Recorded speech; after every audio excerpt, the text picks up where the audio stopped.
top 10 interview question and answer related to the AWS Solution Architect Engineers. So guys, this is second part of AWS interview question and answer. इसके पहले हम already 10 question की list आपको provide कर चुके हैं. आई button में link है, आप उस पर जाके गो थ्रू कर सकते हैं. थोड़ा सा ही एडवांस है क्योंकि पहले जो क्लास हमने जो पहले इंटरव्यू क्वेश्चन आपको प्रोवाइड किए थे both are related to you can say that L1 and L1 plus. लेकिन अगर अभी हम इस 10 क्वेश्चन को ऐड कर देंगे तो you will get a total number of questions की बात करें तो 20 हो जाएंगे. और अभी जो हमने क्वेश्चन की लिस्ट निकाली है ये L2 और L3 इंजीनियर्स के लिए भी अप्लीकेबल है. मींस अगर आप ऑलरेडी AWS में जॉब करते हैं, AWS की प्रोफाइल पे जॉब करते हैं and you are planning to be admin या फिर प्रोफेशनल ऐसे अपग्रेड करना चाहते हैं अपने आप को फॉर द प्रमोशन पर्पज, तो डेफिनेटली ये क्वेश्चन भी आपके लिए अप्लीकेबल होंगे. A to Z डिस्कस करेंगे means about the concept because whenever we present our answer in front of HR, so make sure कि HR को लगना चाहिए कि yes you have a much idea about the particular service. आपने कभी ना कभी इम्प्लीमेंट करके देखा होगा, तो जब भी आप आंसर देंगे उसको आप टेक्निकली साउंड होना चाहिए and you should know about it. चलिए मूव करते हैं अपने स्क्रीन पे और डिस्कस करते हैं about question and answer. So before that, if you are new on YouTube channel, if you are watching my video first time, so Teach Me Cloud के YouTube channel को subscribe कर सकते हो because Teach Me Cloud is एक single technical training based YouTube channel है जो आपको 100% live practical based video provide करता है बिना किसी PPT, बिना किसी स्टेप को स्किप किए हुए. सो डेफिनेटली अगर आप टीच मी क्लाउड को सब्सक्राइब करते हो तो you will get a more knowledge about the latest technologies. चलिए अभी हम मूव करते हैं अपने स्क्रीन पे और डिस्कस करते हैं top 10 interview question and answer के बारे में, जिस क्वेश्चन एंड आंसर की हेल्प से आप अपना AWS सोल्यूशन आर्किटेक्ट के इंटरव्यू को क्रैक कर सकते हैं. I am going to start with genuine question. पहला क्वेश्चन हमने यहाँ पे मेंशन किया है, what is work of AWS load balancers and define the types of load balancers. So as per the name suggest, अगर हम बात करें AWS ELB इसको बोला जाता है, ELB इलास्टिक लोड बैलेंसर. ठीक है, as we know that the usage of load balancer is basically applicable to divide the work load from your application server, from your web server और from your any kind of database और FTP server. मान लीजिए आपने अपने infrastructure में 2 system लगा रखे हैं या 2 वेब सर्वर लगा रखा है आपने. एक वेब सर्वर 1 है, दूसरा वेब सर्वर 2 है. ठीक है, और आप चाहते हैं कि इन दोनों के ऊपर बराबर से लोड पड़े. ELB come into the picture, जो आपके कस्टमर की तरफ से रिक्वेस्ट आती है. डेफिनेटली ये आपका पब्लिक डोमेन हो गया, जिस पब्लिक डोमेन को आपने डिस्ट्रीब्यूट कर रखा है बाकी कस्टमर्स के लिए. तो अब जितने भी एम्प्लॉयज होंगे, जितने भी यूजर्स ऑन प्रोमाइसेस से एक्सेस करेंगे, मोबाइल हो गया, लैपटॉप हो गया, डेस्कटॉप हो गया, जो ये वेबसाइट एक्सेस करेंगे, अगर एक साथ मल्टीपल हिट्स आती हैं आपकी वेबसाइट पे, ई कॉमर्स की वेबसाइट, और मल्टीपल यूजर्स को ओपन करना चाहते हैं, तो आपकी जो रिक्वेस्ट है वो पब्लिक डोमेन के थ्रू लोड बैलेंसर पे आएगी. राइट, पब्लिक डोमेन के जरिए लोड बैलेंसर पे आएगी और लोड बैलेंसर इसको क्या करेगा, डिवाइड कर देगा. 50% इधर, 50% इधर, जिससे 2 बेनिफिट होंगे. एक तो ये किसी एक इंडिविजुअल मशीन के ऊपर बर्डन नहीं पड़ेगा, किसी एक वेब सर्वर के ऊपर बर्डन नहीं पड़ेगा. दूसरा, स्पीड पे कोई प्रॉब्लम नहीं आएगी. और तीसरा, अगर इन केस, ये हमारा एक तरीके से फेलोवर की तरह भी काम करता है, इन केस अगर कोई सर्वर डाउन भी हो गया, अगर कोई एक वेब सर्वर डाउन भी हो गया ना, तो जो रिमेनिंग वेब सर्वर है वो हमारा एक्सेस करना स्टार्ट कर देगा, वो डिस्ट्रीब्यूट करना स्टार्ट कर देगा सर्विसेज को. बात करते हैं टाइप्स ऑफ लोड बैलेंसर की, तो आप टाइप्स ऑफ लोड बैलेंसर में डिस्क्राइब कर देंगे. बहुत ही बेसिक से स्टार्ट करते हैं. क्लासिक लोड बैलेंसर, ठीक है, पहला जो आप बताएंगे क्लासिक लोड बैलेंसर. दूसरा एप्लीकेशन लोड बैलेंसर, ठीक है, एप्लीकेशन LB. तीसरा अगर हम बात करें तो अपने पास है गेटवे लोड बैलेंसर, अभी रिसेंटली इन्होंने ऐड किया है gate.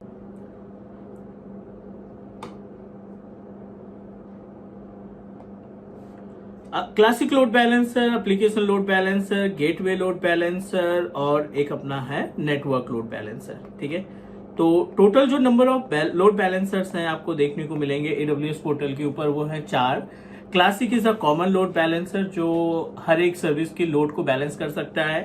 Application load balancer is applicable to balance the load based on the protocol of HTTP and HTTPS. Means अगर आप कोई वेब सर्विस इंप्लीमेंट करना चाहते हैं तो application load balancer can help you. Gateway load balancer which is applicable for hybrid environment. ठीक है, अगर आपके पास ऑन प्रोमाइसेस से इन्वायरमेंट, ऑन प्रोमाइसेस पे कोई सेटअप है and you wanted to associate with our AWS portal services, then gateway load balancer can help us. और network load balancer की अगर हम बात करें, so network load balancer applicable to manage the VPC network LB. VPC के अंदर अगर आप नेटवर्क को लोड बैलेंस करना चाहते हैं तो then network load balancer coming to the picture. उम्मीद है ये पहले क्वेश्चन का आंसर आप आसानी से कॉन्फिडेंस के साथ दे सकते हैं, रिप्लाई कर सकते हैं. चलिए अगले स्टेप पे चलते हैं. अगला जो क्वेश्चन है वो है अपना what is difference between security group and ACL sorry. तो यहाँ पे दो चीजें हैं अपने पास. एक तो सिक्योरिटी ग्रुप है और दूसरा है अपने पास ACL. ठीक है, ACL क्या होता है? Access control list. बहुत ही आसान तरीके से समझाने की कोशिश करते हैं. Security group is applicable for EC2 instance. ठीक है, सिक्योरिटी ग्रुप क्या करता है? EC2 इंस्टेंस के अंदर जो इनबाउंड, ठीक है, इनबाउंड एंड आउटबाउंड जो ट्रैफिक है, इनबाउंड एंड आउटबाउंड ट्रैफिक को कंट्रोल और मैनेज करने का काम करता है. RDP अलाउ करना है, ब्लॉक करना है, ये सारी एक्टिविटी आप EC2 इंस्टेंस में करते हैं through the security group. ALC की बात करें, ACL की बात करें तो एक्सेस कंट्रोल लिस्ट क्या करता है? Access control list can perform the same task, लेकिन डिफरेंस क्या है इसमें? जो आप BPC बनाते हैं, ठीक है, मान लीजिए आपने एक BPC बनाया और इस BPC के अंदर आपने दो सबनेट बना दिए, सबनेट 1, सबनेट 2. ठीक है, सबनेट 1 एंड सबनेट 2. आप अपने ACL को इस सबनेट के ऊपर एप्लीकेबल कर सकते हो. मींस आप सबको अलाउ कर सकते हो या डिनाई कर सकते हो. तो ACL access control list is the part of our BPC, जिसमें हम अपने जो सबनेट्स हैं BPC के अंदर, जो सबनेट्स हैं उनके अंदर इनबाउंड एंड आउटबाउंड की सर्विस को अलाउ या फिर डिनाई कर सकते हैं as per the requirement. Clear? ये हो गया क्वेश्चन नंबर 2. क्वेश्चन नंबर 3 पे चलते हैं. वर्क ऑफ डायरेक्टरी सर्विसेज बहुत इंपॉर्टेंट क्वेश्चन है. मोस्टली इंटरव्यूअर पूछता है आपसे कि which service can help us to manage the PaaS active directory. मैं आपको छोटा सा एग्जांपल देता हूं. AWS डायरेक्टरी सर्विस, यहाँ पे क्वेश्चन है what is AWS directory services. तो AWS directory services can help us with our domain environment.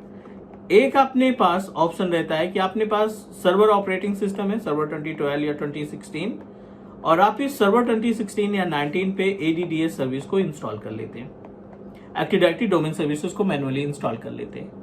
But directory services में, AWS डायरेक्टरी सर्विसेज में दो पार्ट में कैटेगराइज किया गया है. AWS डायरेक्टरी सर्विस को दो पार्ट में कैटेगराइज किया गया है. पहला जो ऑप्शन है वो है आपका सिंपल डायरेक्टरी. पहला है सिंपल डायरेक्टरी और दूसरा है माइक्रोसॉफ्ट डायरेक्टरी. ठीक है, सिंपल डायरेक्टरी और दूसरा है माइक्रोसॉफ्ट डायरेक्टरी. दोनों में गैप की अगर हम बात करें, दोनों में डिफरेंस की बात करें, सिंपल डायरेक्टरी का मतलब है अगर आप अपना डोमेन 2012 पे क्रिएट करना चाहते हैं, ADDS की सर्विसेज 2012 पे क्रिएट करना चाहते हैं, PaaS सर्विसेज, तो आप डायरेक्टली सिंपल डायरेक्टरी का इस्तेमाल करेंगे. अगर अपने पास 2016 या 2019 का डोमेन कंट्रोलर है, सर्वर ऑपरेटिंग सिस्टम है, और आप उस पे मैप करना चाहते हैं एक्टिव डायरेक्टरी की services, then Microsoft directory services coming to the picture. This is the actual usage. In single word, you can say that the AWS Directory Service is a type of PaaS Active Directory Domain Services, जिसकी मदद से हम अपने virtual machines पे Active Directory की services को implement कर सकते हैं. अगले क्वेश्चन पे बढ़ते हैं. अगला क्वेश्चन है अपने पास नंबर 4, जिसमें हम बात करने वाले हैं define the work of AWS lambda function. बहुत ही छोटा सा टास्क है इसका. AWS lambda function which is a most demanded service, जो लगभग आर्किटेक्ट के लिए भी, प्रोफेशनल के लिए भी, डेवलपर के लिए भी इंपॉर्टेंट होता है. Because AWS is a type of serverless computing that help us to design or modify any kind of services. If you want to create the repository for deployment, then Lambda function can help us. Not only in case of developing the server, if you want to create any kind of virtual machine, you wanted to schedule the alert, you wanted to schedule the migration, then Lambda function can also come into the picture. Number 5, अगला question है what is RDS. So RDS is a basically relational database services. RDS is a package. RDS क्या होता है? RDS is a type of package. AWS RDS, ठीक है. AWS is a type of database package. Yes, it's a type of database package. The meaning of package, एक single RDS server के अंदर आपको multiple database service configure करने का option मिल जाता है. इस पैकेज के अंदर आप माइक्रोसॉफ्ट एसक्यूएल, ठीक है, आप इसमें ओरेकल का डेटाबेस, आप इसमें पोस्टग्रेस का database, and you can also configure Amazon database. It's a combination of multiple database platform जिसकी हेल्प से आप अपने डे टू डे एक्टिविटी में डेटाबेस से रिलेटेड सर्विसेज को आसानी से मैनेज और कंट्रोल कर पाते हैं. तो ये हो गया आरडीएस का कॉन्सेप्ट. आगे बढ़ते हैं हम यहाँ पे नंबर 6.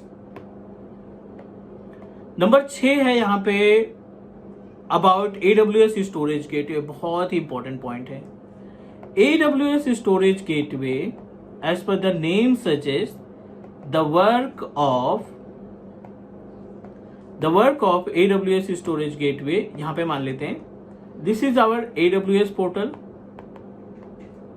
और ये अपने पास ऑन प्रोमाइसेस इंफ्रास्ट्रक्चर है. This is our on premises infrastructure. ये हमारा local setup. You can say that local office. And in local office we establish some SAN storage. आपने लोकल पे कुछ सैन स्टोरेज स्टैब्लिश किया है. अप्रोक्सीमेटली 100 TB की space है. And you wanted to utilize the space from on premises to AWS instance या AWS databases या AWS web server. So we can do that. The gateway come into the picture. So in single word you can say that AWS gateway is a storage service that help us to create our hybrid infrastructure for storage management. Clear? Number next, अगला जो question है number 7. यहाँ पे हम बात करने वाले हैं AWS free trial account services and limitation. बहुत ज्यादा क्वेश्चन पुटअप किया जाता है AWS फ्री ट्रायल अकाउंट से रिलेटेड. तो AWS फ्री ट्रायल अकाउंट की अगर हम बात करें, AWS फ्री ट्रायल में you will get a total duration. इसकी जो ड्यूरेशन रहती है इसमें कोई क्रेडिट अमाउंट नहीं मिलता. आपको 12 मंथ्स की वैलिडिटी मिलती है. मींस 1 साल तक के लिए आप इसका इस्तेमाल कर सकते हैं. दूसरे अगर हम बात करें स्टेप की, तो लिमिटेशन की बात करें तो EC2 instance, S3 bucket, RDS, VPC, ठीक है. S3 बकेट हो गया, ये VPC. इनकी लिमिट होती है कि आप इसको लिमिट में इस्तेमाल कर पाओगे. T2 माइक्रो आपको मिलेगा, T2 माइक्रो फॉर 750 आवर्स. 750 घंटे के लिए फ्री आपको EC2 इंस्टेंस मिलेगा. इसकी लिमिट है. 5 GB डेटा आप अपलोड कर सकते हो S3 बकेट पे. 20 GB आप कोई भी डेटाबेस इस्टेब्लिश कर सकते हैं 30 डेज की वैलिडिटी के साथ. ठीक है, इसमें दोनों चीजें हैं, कैपेसिटी और वैलिडिटी दोनों. बीपीसी की बात करें तो 5 बीपीसी और 20 सबनेट, 20 सबनेट आप क्रिएट कर सकते हैं. दिस इज द लिमिट जो आप अपने इंटरव्यूअर को बता सकते हैं कि अगर फ्री ट्रायल के अकाउंट के बारे में आपसे क्वेश्चन पुटअप किया जाता है. तो उम्मीद है यह समझ में आ गया होगा. आगे बढ़ते हैं अब. Number 8, what is use of AWS cloud front? बहुत ही बेसिक सा कॉन्सेप्ट है. Cloud front can work just like a content delivery manager और content delivery network that help us to reduce the latency of your web server. For example, you establish one web server in India location and you wanted to provide the access of your website from Dubai or US location, then CloudFront can help us. Number 9. अगले question की बात करें तो number 9 जो question है वो है about AWS IAM, Identity and Access Management. With the help of IAM account, we are able to create IAM account, and using IAM account, we are able to divide the workload of our root account. एक single, जब भी हम sign up करते हैं AWS portal के ऊपर तो you know that आपको एक रूट अकाउंट मिलता है, बट अब आप चाहते हैं कि सेम रूट अकाउंट को मल्टीपल पार्ट में डिवाइड कर दिया जाए, तो what you can see that we have option to do that. आप मल्टीपल अकाउंट में इसको एसोसिएट कर सकते हैं, छोटे छोटे अकाउंट बना करके उनको अलग से पॉलिसी देना कि एक यूजर आपने क्रिएट किया जो EC2 हैंडल करेगा, दूसरे यूजर जो है वो केवल S3 बकेट मैनेज करेगा या स्टोरेज मैनेज करेगा. तो we have option to delegate our user. Number 10, work of Route 53. बहुत इंपॉर्टेंट पॉइंट है. Route 53 is a type of service that help us to host the website. जैसे GoDaddy, HostGator या multiple जो provider हैं जो हमें होस्टिंग का option provide करते हैं, as it is AWS portal पे इसका खुद का होस्टिंग पैनल है. आप कोई भी वेबसाइट, कोई भी एप्लीकेशन होस्ट कर सकते हैं with the help of AWS Route 53 की मदद से. तो ये टॉप 10 क्वेश्चंस हुए L2 लेवल की. अगर आप प्रिपरेशन कर रहे हैं AWS सोल्यूशन आर्किटेक्ट में AWS की जॉब के लिए, तो definitely these options can help us, these questions can help you to crack the interview. उम्मीद है आपको समझ में आ गया होगा सारी चीजें. प्लीज आप अपना फीडबैक जरूर दीजिए. मिलते हैं नेक्स्ट वीडियो में, तब तक के लिए take care, bye bye. Do subscribe your on Teach Me Cloud YouTube channel.